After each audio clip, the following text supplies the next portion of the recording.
Muy bien, señores, continuamos acá en un buen día por la pantalla de Chaco Televisión. Continuamos, gracias al Sindicato Argentino de Televisión. Mirá lo que es este escenario. Qué lindo que es, qué lindo es estar acá, Pero no hay que mal acostumbrarse. No hay que mal acostumbrarse, porque ya el lunes estaremos en el estudio de Chaco Televisión como siempre. De todas maneras, te digo una cosa y se lo voy a proponer a Ivana.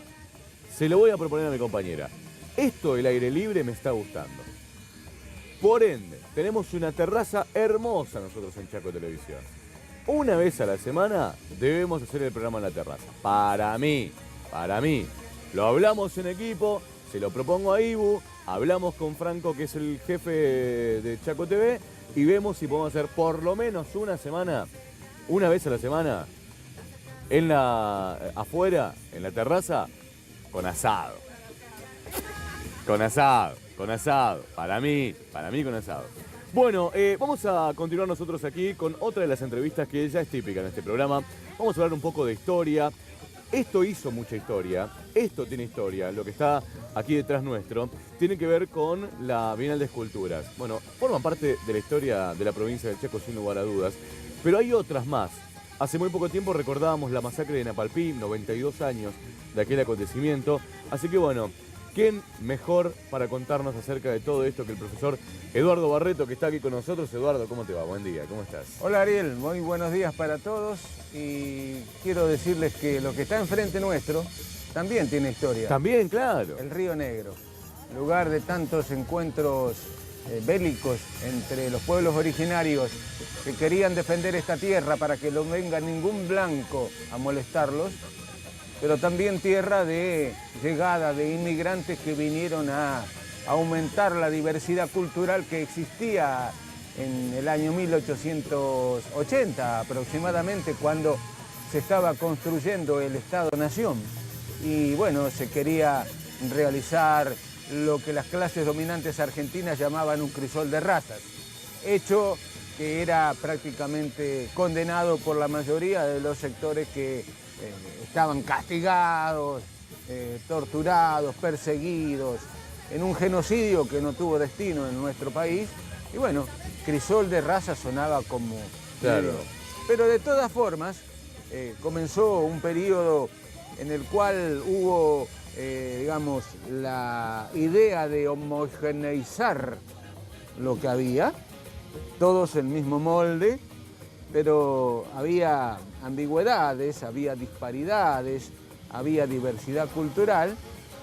Y entonces comenzó lo que se llama la grieta, de la que hablábamos en el micro anterior, donde había muchas disparidades entre el progreso económico, el desarrollo de la maquinaria, de la electricidad, de los trenes, de los telégrafos, y las vidas miserables, las vidas casi esclavistas de los trabajadores.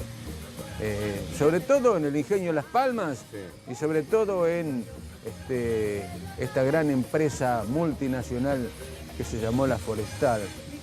Entonces entramos en una etapa donde cada sector quería defender su interés de clase, y entramos en una etapa donde se alternan militares y civiles, civiles y militares. Y dentro de cada uno de estos sectores va a haber internas políticas y económicas. Obviamente.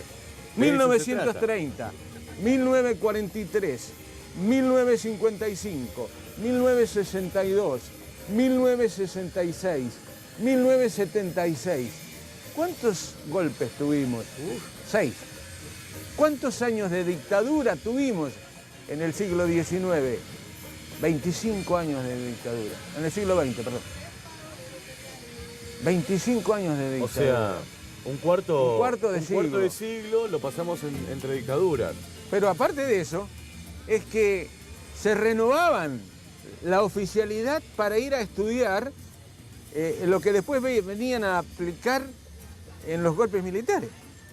Existía desde 1946 en Panamá, sí, la llamada Escuela de las Américas, que era un lugar donde se enseñaba a los oficiales los métodos de contrainsurgencia, las tácticas guerrilleras, y además Quien haya leído el libro utilizado en las escuelas de las Américas, te puedo asegurar que es atroz, terrible. Creo que ni los alemanes que perseguían a los judíos aplicaban los métodos de tortura que se enseñaban en la Casa de las Américas. Wow. Y ahí aprendieron los bolivianos, los soldados. ¿Y los mates? Soldados paraguayos, Sí. los soldados de Bolivia y los soldados argentinos, que en el año 66 derrocaron a un gobernador democrático como era don Arturo Humberto Ilia, y en el año 76 a un gobierno democrático como era el de Isabel Martínez de Perón. Bueno, profe, vamos a graficar todo esto con unas imágenes que tenemos ahí nosotros en nuestra pantalla mientras nos vamos metiendo. Y le voy a convidar unos matecitos, profe, para que se relaje, porque siempre que usted habla de estos temas, se me altera, profesor. Es la vehemencia. Es la vehemencia, le es sale la pasión, sangre de adentro, la pasión de contar nítidamente aquellas cosas que nunca se contaron. Es decir, en 2 segundos tenemos que recuperar tal vez el tiempo en que no se escribió la historia como tenía que ser durante 60 años. Qué bárbaro. ¿Cuánto tiempo nos hemos visto engañados? ¿Cuánto tiempo nos han ocultado información directamente? Y bueno, y eso es la idea de este micro, ¿no? Esa es la realidad que nosotros queremos mostrar aquí a través de la pantalla de Chaco Televisión. Profe, nos metemos de lleno. ¿Quién era José María Guido? En el año 62, cuando los últimos instantes militares, los últimos instantes de Silvio Frondizi, Sí. llegaron a la madrugada los oficiales, entre ellos Ernesto Poggi, que era el general de ministro de guerra de Frondizi, a los efectos de decirle al presidente que se tenía que ir porque ellos iban a asumir el... Pero resulta que hubo una maniobra anterior por la cual el presidente del Senado, que era un hombre de la Unión Cívica Radical, intransigente, que ya estaba medio separado, juró ante la Junta, ante el Tribunal Superior de Justicia, Sí. ante las Cortes de Justicia, y fue consagrado presidente.